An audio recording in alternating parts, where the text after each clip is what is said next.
Assalamualaikum warahmatullahi wabarakatuh. Apa khabar anak-anak semua? Ustazah harap kamu semua berada dalam keadaan sihat sejahtera dan ceria selalu. Walaupun kita tidak hadir ke sekolah kerana PKP, namun kita kena ingat, kita tetap perlu belajar walaupun berada di rumah. Baiklah, pada pagi ini, Ustazah akan menerangkan serba sedikit tentang mata pelajaran pendidikan Islam tahun 3. Apa yang kita akan belajar dalam mata pelajaran ini ya anak-anak? Sebelum Ustazah menerangkan tentang mata pelajaran ini, Ustazah ingin memperkenalkan kamu semua dengan guru-guru yang akan mengajar mata pelajaran ini. Baiklah, guru yang pertama adalah Ustazah Nurul Yakin binti Supeni. Ustazah pasti kamu kerap melihat Ustazah ini sekolah, betul tak? Guru yang kedua pula adalah Ustaz Wan Azizul bin Muhammad Dahar. Siapa yang kenal dengan Ustaz Wan Azizul? Angkat tangan. Guru yang ketiga pula adalah Ustazah Nurul Huda binti Adam. Ustazah pasti kamu tidak pernah melihat Ustazah ini, betul kan? Guru ini baru sahaja berpindah ke sekolah ini. InsyaAllah beliau akan berjumpa dengan anak-anak setelah sekolah kembali dibuka. Baiklah, sebagai permulaan, Ustazah ingin menunjukkan kepada kamu rupa buku teks pendidikan Islam tahun 3.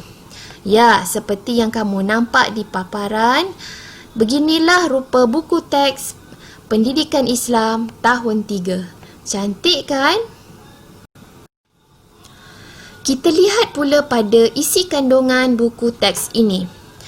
Baiklah, terdapat 7 bidang yang akan kita pelajari, iaitu bidang Al-Quran, bidang hadis, bidang jawi, bidang akidah, bidang ibadah, bidang sirah dan juga bidang adab.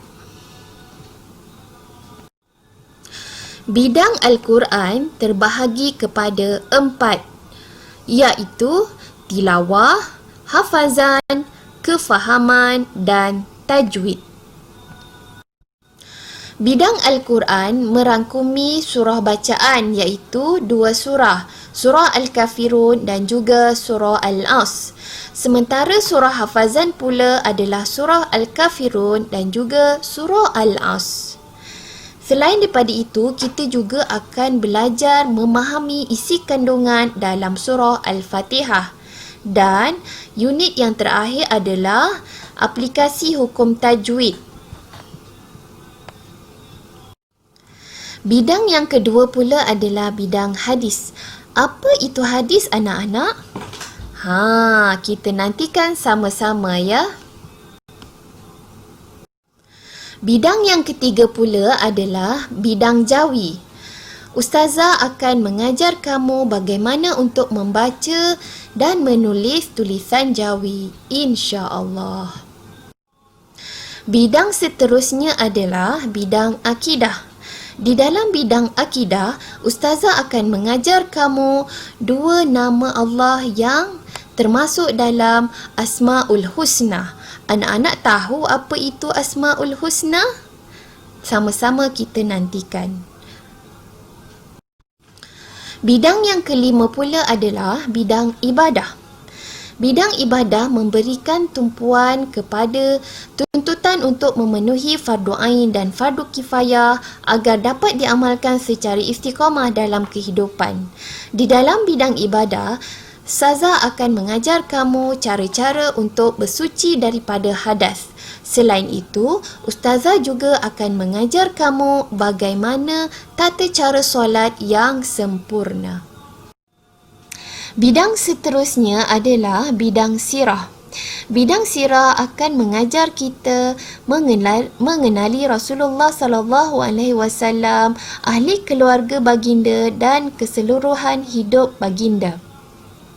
Anak-anak kenal dengan baginda Rasulullah? Siapakah nama baginda? Bidang seterusnya dan terakhir adalah bidang adab.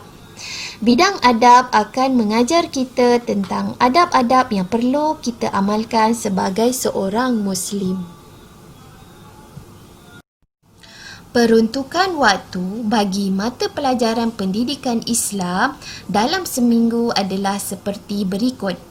Bagi bidang Al-Quran adalah 3 waktu, iaitu bersamaan 1 jam 30 minit.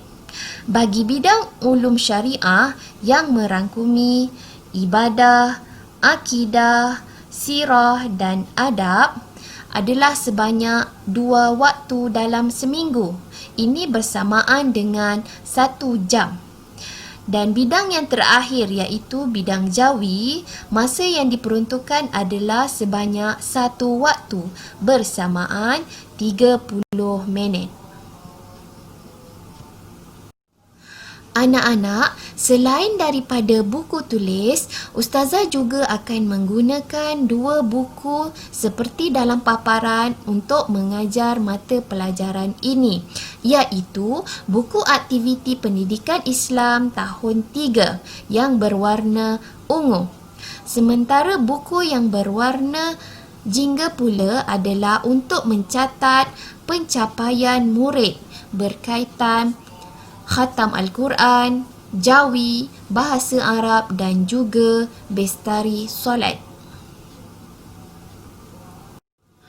Baiklah anak-anak, begitulah serba sedikit penerangan Ustazah tentang mata pelajaran pendidikan Islam tahun 3.